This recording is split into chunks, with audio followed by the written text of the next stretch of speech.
Hello everyone, welcome to the study hub. I hope आप सब अच्छे से होंगे।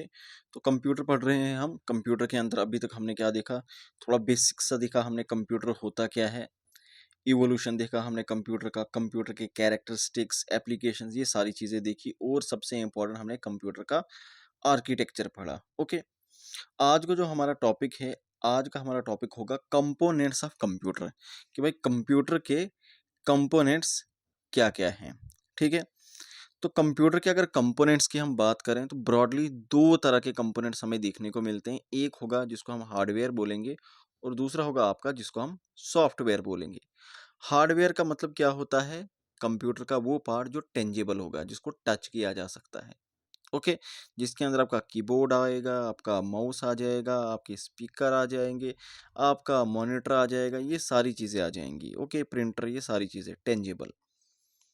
और उसके बाद सॉफ्टवेयर, सॉफ्टवेयर क्या होगा, सॉफ्टवेयर वो पार्ट होगा जो इनटेंजिबल होगा, जिसको आप छू नहीं सकते, टच नहीं कर सकते, ये सॉफ्टवेयर होगा। ओके, तो कुछ दिन हमारा टॉपिक जो है हार्डवेयर के ऊपर चलेगा, क्योंकि हार्डवेयर के अंदर भी हमने चार मेन पार्ट्स पढ़ने हैं। ओके, अब हार्डवेयर के अंदर हमने क्या पढ़ना है, देखो आईपीओएस होता है, ये याद रखना। हार्डवेयर चार चीज़ों से मिलकर बना होता है, आईपीओएस। इस आईपीओएस की फुल फॉर्म भी पूछ ली जाती है कभी कभी। ये आई है input devices, processing devices, output device और स्टोरेज डिवाइसेस। ये चारों चीज़ें जब हम इसमें करेंगे तो हमारा क्या हो जाएगा, हमारा हार्डवेयर कंप्लीट हो जाएगा, और उसके बाद हम सॉफ्टवेयर के ऊपर जंप करेंगे। ओके, तो आज का हमारा टॉपिक क्या रहेगा, आज का हमारा टॉपिक रहेगा हार्डवेयर के ऊपर। ओके, तो हार्डवेयर मैंने आपको क्या बताया, हार्डवेयर क्या होता है, फिजिकल इक्विपमेंट जिनको आप टच कर सकते हो, tangible part of the computer है। ठीक है, टच किया जा सकता है, अगर वो ख़राब होंगे उनको रिपेयर किया जा सकता है। आई बात समझ। तो हार्डवेयर के अंदर क्या आ जाएंगे, वो फिजिकल कंपोनेंट्स आ जाएंगे जिनको हम क्या कहते हैं, कलेक्टिवली उन सबको आईपीओएस कहा जाता है, यानी input, processing, output, storage. Okay, तो ये चारों चीज़ें, input devices, processing devices, output devices और स्टोरेज डिवाइसेस इसके अंदर आते हैं। ठीक है, अब हार्डवेयर की अगर हम बात करें, कंप्यूटर हार्डवेयर अभी हमने देखा, तो ये हार्डवेयर के जो कंपोनेंट्स भी हैं, इनको भी हम दो तरह से डिवाइड करते हैं, ओवरऑल सभी कंपोनेंट्स को। एक तो आ जाएंगे आपके जो अंदर से ही होंगे, कंप्यूटर के अंदर से इंटरनल हार्डवेयर। ओके, जैसे आप मदरबोर्ड तो वहीं पे है, ठीक है ना, रैम है, हार्ड डिस्क है। ठीक है, ये सारी चीज़ें क्या है, कंप्यूटर के अंदर ही हैं। और एक्सटर्नल हार्डवेयर जो बाहर से, जो बाहर होंगे। ठीक है, जैसे मॉनिटर यानी आपकी स्क्रीन बाहर है, माउस आपका बाहर होगा, कीबोर्ड बाहर होगा, प्रिंटर बाहर से जोड़ोगे, स्पीकर बाहर से जोड़ोगे। लेकिन जैसे मान लो सीपीयू है, ओके, वो कहाँ पर होगा, वो कंप्यूटर के अंदर ही होगा। तो ये सारी चीज़ें इस तरह से डिवाइड होती है, इंटरनल हार्डवेयर और एक्सटर्नल हार्डवेयर। कभी कभी क्वेश्चन इस तरह से पूछा जाएगा कि भाई, क्वेश्चन आएगा कि हार्ड डिस्क ये इंटरनल हार्डवेयर है या एक्सटर्नल हार्डवेयर। तो हार्ड डिस्क क्या होगी, क्योंकि कंप्यूटर के अंदर है तो इंटरनल हार्डवेयर। आई बात समझ। ओके, तो हमने इसको किस तरह से पढ़ना, हम इसको इस तरह से पढ़ेंगे। सबसे पहले आपकी internal devices, input devices, sorry input devices को, सभी इनपुट डिवाइसेस को पढ़ेंगे। उसके बाद प्रोसेसिंग डिवाइसेस को, फिर आउटपुट डिवाइसेस को, और फिर फाइनली हम स्टोरेज डिवाइसेस को अच्छे से पढ़ेंगे। ठीक है, तो आज हम सबसे पहले शुरू करेंगे आपकी इनपुट डिवाइसेस। तो देखिए इनपुट डिवाइसेस में क्या क्या आ जाएगा। इनपुट डिवाइसेस समझ रहे हो ना, इनपुट का मतलब क्या होता है, जिससे कंप्यूटर को इनपुट मिलेगा। ओके, इनपुट मिलेगा, बाद में फिर उसकी प्रोसेसिंग होगी, और फिर आउटपुट जनरेट होगा। अगर स्टोर करना होगा तो स्टोरेज में चला जाएगा। ठीक है ना, तो इनपुट में आपका क्या क्या आता है, पहले यहाँ पे देखते हैं, फिर एक एक करके इनके बारे में पढ़ेंगे। आपका कीबोर्ड, ओके, जिसके ऊपर आप टाइप करते हो। फिर आपका माउस, माउस का एक पॉइंटिंग डिवाइस है। ठीक है, OCR, optical character recognition, OMR, OMR जैसे आपके ओएमआर एग्जाम होते हैं, ठीक है ना, ऑप्टिकल मार्क रीडर। ये MICR, magnetic ink character recognition, जो बैंक में चेक्स वगैरह को चेक इवॉल्यूशन के काम आ जाते हैं। BCR, bar code reader reader, QR, quick reader. इसी तरह जॉयस्टिक है, लाइट पेन है, स्टाइलस है, web cam, touch pad, touch screen, biometric, microphone, scanner, track ball. ये सारी कौन सी चीज़ें हैं, ये सारी आपकी इनपुट डिवाइसेस हैं। ओके, तो इन्हीं इनपुट डिवाइसेस के बारे में हम पढ़ेंगे। ठीक है ना, तो सबसे पहले किसके बारे में, सबसे पहले कीबोर्ड। तो कीबोर्ड की अगर हम बात करें तो कीबोर्ड का काम क्या होता है, अलग तरह का अलग अलग किस्म का डाटा, चाहे वो टेक्स्ट की शक्ल में हो, चाहे वो नंबर की शक्ल में हो, या किसी और कमांड की शक्ल में इंटर करना हो, वो कीबोर्ड के जरिए आप इंटर करते हो। सबसे इम्पोर्टेंट, कीबोर्ड को डेवलप किसने किया था? तो क्रिस्टोफर लेंथम शोर, इन्होंने डेवलप किया था। अब इसके अंदर अलग अलग कीज़ वाले कीबोर्ड आते हैं, 78 वाला, 83 वाला, 84, इस तरह से करते करते 109 की वाला भी कीबोर्ड है। ओके, तो इनपुट डिवाइसेस हम पढ़ रहे हैं। मैंने बताया इनपुट डिवाइसेस क्या होते हैं, जिनसे हम क्या करते हैं, डाटा एंटर करते हैं कंप्यूटर के अंदर। ओके, और इन्हीं इनपुट डिवाइसेस से हम क्या करते हैं, कम्युनिकेट करते हैं। ठीक है ना, इनपुट डिवाइसेस जो है इससे कम्युनिकेट होता है कंप्यूटर के साथ। ओके, अब कीबोर्ड भी आपका क्या है, एक कंप्यूटर का क्या है, ये इनपुट डिवाइस है। कंप्यूटर को जो इनपुट देना होगा वो किससे दोगे आप?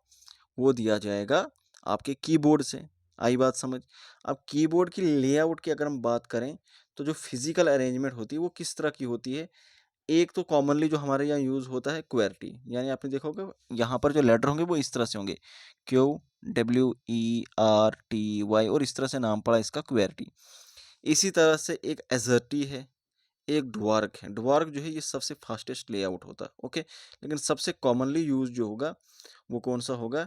ये कॉमनली है, ठीक है, स्पेलिंग ठीक कर लेना, वो आपका क्वार्टी कीबोर्ड होगा, जो आपके मोबाइल फ़ोन में भी इंस्टॉल्ड है। आई बात समझ? अब इसके अंदर कीज़ की अगर मैं बात करूं, तो ए से लेकर जेड तक आ जाएंगे आपके अल्फ़ाबेट वाले। 0 से लेकर 9 तक है, उनको न्यूमेरिक की बोलेंगे।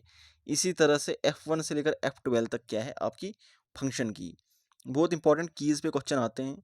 मॉडिफायर की, जैसे कि कंट्रोल है, आल्ट है, शिफ्ट है, फंक्शन की, ये क्या है? ये आपकी मॉडिफायर की। मॉडिफायर का मतलब क्या होता है कि भाई जब आप इनके ऊपर क्लिक करोगे, कंट्रोल के ऊपर दबाओगे, कुछ भी नहीं होगा स्क्रीन पे, ठीक है ना। कंट्रोल दबाना, आल्ट दबाना, कुछ भी नहीं होगा, ठीक है ना। ये क्या काम करेंगी? किसी दूसरे के साथ, जैसे मान लो कि आपने कंट्रोल प्लस सी दबाया, कंट्रोल प्लस ए दबाया, फिर जाकर ये काम करेगी। और वो भी डिपेंड करता है आप उनको किस ऐप में, किस एप्लीकेशन में यूज़ कर रहे हो। आई समझ? अकेले कहीं पे भी यूज़ करोगे कोई भी काम नहीं करेंगे। ओके, इसी तरह से होती है टोगल की। अब टोगल क्या होता है? इससे स्टेट चेंज होती है। मान लो कैप्स लॉक है, कैप्स लॉक लगा लिया, अब सारे क्या होंगे, कैपिटल में लिखने शुरू हो जाएंगे। ठीक है, सारे लेटर जो होंगे वो कैपिटल में, जो भी टाइप करोगे वो कैपिटल में होना शुरू हो जाएगा। इसी तरह से है न्यूमेरिक लॉक है, स्क्रॉल लॉक है, इंसर्ट है। ये क्या होती हैं? ये टोगल की होती है, जो स्टेट चेंज करती है जब हम इनको प्रेस करते हैं। आई बात समझ? इसी तरह से होती है आपकी नेविगेशन की। ओके, जैसे कि ये एरो कीज होती हैं आपकी, page up, page down, home, ये वाली क्या होती हैं? ये होती है नेविगेशन की, यानी एक पेज से दूसरे पेज की तरफ क्या करेंगी? नेविगेट करेंगी। ओके, उसके बाद आ जाएगा आपका स्पेस बार की। अब स्पेस बार जो बिल्कुल नीचे यहाँ पे दिख रहा है आपको, ये आपका स्पेस बार एंड पे, ठीक है, ये स्पेस बार। और ये क्या होती है? लॉन्गेस्ट की होती है कीबोर्ड की। ओके, इससे क्या होता है, टाइप करोगे, इस पर क्लिक करोगे तो ब्लैंक आ जाएगा, बीच में गैप आ जाएगा। आई बात समझ? टैब कीज भी होती हैं हमारे पास। अब टैब की जो होता है, ये क्या होता है? कर्सर को मूव करने, एक पोजीशन से दूसरी पोजीशन के लिए। इसी तरह से स्केप की है, ये ESE नहीं, ये ESC है। ओके, स्केप की है, कोई भी एप्लीकेशन है उससे एग्जिट करने के लिए।